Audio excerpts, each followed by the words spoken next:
എഫെസോസുകാരോട് ഇത് പറയാൻ കാര്യം, ഒന്ന്, മന്ത്രവാദികൾ തിങ്ങിപ്പാർക്കുന്ന സ്ഥലം; രണ്ട്, യഹൂദന്മാർ വരെ ഇവിടെ മന്ത്രവാദി; മൂന്ന്, ഗ്രന്ഥം വെച്ച് പഠിച്ച സ്റ്റാൻഡേർഡ് ഉള്ള മന്ത്രവാദി. അതുകൊണ്ടാണ് പറഞ്ഞത് ആത്മാവിൽ ബലപ്പെട്ടോണം.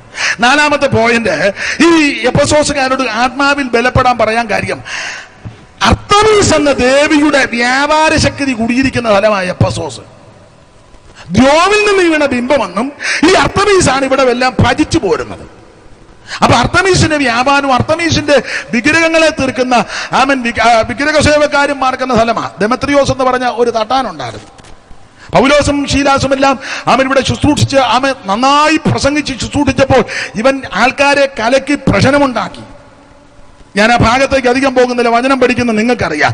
അങ്ങനെ ഈ വിഗ്രഹ സേവക്കാരാകുന്ന അർത്തമീസിന്റെ വിഗ്രഹത്തെ ഉണ്ടാക്കുന്ന തൊഴിൽ ലാഭമുണ്ടാക്കുന്ന ആൾക്കാർ തിങ്ങിപ്പാർക്കുന്ന സ്ഥലമാണ്.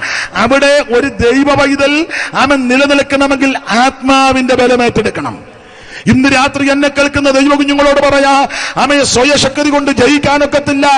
കായബലം കൊണ്ട്, നമ്മുടെ കായബലം കൊണ്ടൊന്നും നടക്കത്തില്ല. പോക്കും വരവും കണ്ട ഇപ്പം നീ ഒരാളെ അടിച്ച് താടിയിടുവെന്ന ഒന്നും നടക്കുകയല്ല. പൊളിറ്റിക്കൽ ബലം. രാഷ്ട്രീയക്കാർ നല്ലതാണ്, അവര് ഭരിക്കട്ടെ, അവരെ ഏൽപ്പിച്ച കാര്യം ചെയ്യട്ടെ, നീ അതിന്റെ പുറകെ കിടന്ന് തൂങ്ങരുത്. സ്തോത്രം. ഇനി വേറെ വിഷയങ്ങളുണ്ട്. അതുകൊണ്ടാണ് നമുക്കൊരു രാജാവിന് നീതിയോടെ വ്യാഴും. അന്ന് മാത്രമേ സ്വസ്ഥതയും സമാധാനമായൊരു ഭരണം ഇവിടെ നടക്കൂ. ഉന്നതന് മീതെ ഉന്നതനുണ്ട്, അവന് മീതെ അത്യുന്നതനുണ്ട്. ആകയാൽ ദൈവമക്കൾ ദൈവത്തിൽ ആശ്രയം വെക്കണം. അപ്പൊ പൊളിറ്റിക്കൽ ബലം കൊണ്ടോ, കായബലം കൊണ്ടോ, സാമുദായിക ബലം കൊണ്ടോ, സംഘടനാ പാഠവം കൊണ്ടോ, നിന്റെ സാമ്പത്തിക ഭദ്രത കൊണ്ടോ ഒന്നും നടക്കത്തില്ല. ഇന്ന് രാത്രിയിൽ ആത്മശക്തിയിൽ ബലപ്പെടണം. ദൈവത്തിന് സ്തോത്രം. ആത്മശക്തി ഏറ്റെടുക്കണം. ഒടുവിൽ കർത്താവിലും അവന്റെ അമിതബലത്തിലും ശക്തിപ്പെടണം. ഞാൻ ഓടിച്ച ഭാഗം വിടുകയാണ്. ഇത് പറഞ്ഞേച്ച് പൗലോസ് 3 കൊല്ലം എഫെസോസിൽ വേല ചെയ്തു. ഈ 3 കൊല്ലത്തെ വേല കഴിഞ്ഞ് എഫെസോസിൽ നിന്ന് പൗലോസ് പോവുക. എഫെസോസിൽ നിന്ന് പോകാൻ നേരത്ത് മൂപ്പന്മാരെയെല്ലാം വിളിച്ചു കൂട്ടി. അത് 2 കാര്യത്തോടെ പറഞ്ഞ് നിർത്താം. മൂപ്പന്മാരെയെല്ലാം വിളിച്ചു കൂട്ടി. ആ 17 വാക്യം വായിച്ച 20:17. മിലേത്തോസിൽ നിന്ന് ഞാൻ എഫെസോസിലേക്ക് ആളയച്ചു. മിലേത്തോസിൽ നിന്ന് എഫെസോസിലേക്ക് ആളയച്ചു സഭയിലെ മൂപ്പന്മാരെ വരുത്തി.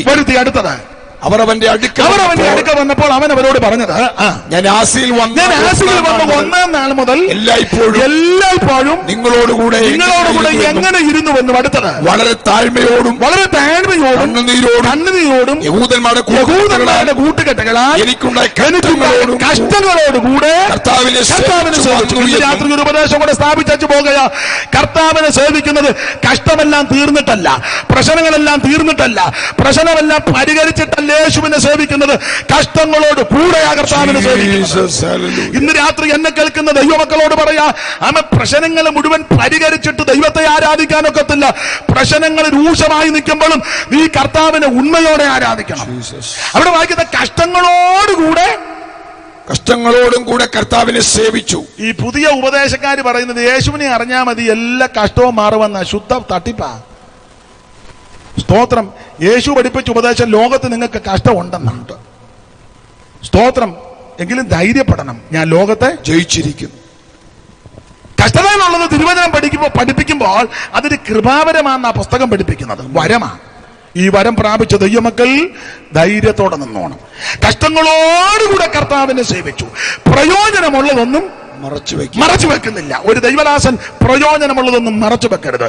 ഇന്ന് രാത്രി മുഖം നോക്കരുത്, ആള് നോക്കരുത്, പണം നോക്കരുത്, പ്രതാപം നോക്കരുത്, ഒന്നും നോക്കരുത്. നിന്നെ വിളിച്ച് ദൈവമാ. വിശ്വസ്തയോടെ കർത്താവിനെ ശുശ്രൂഷിക്കണം.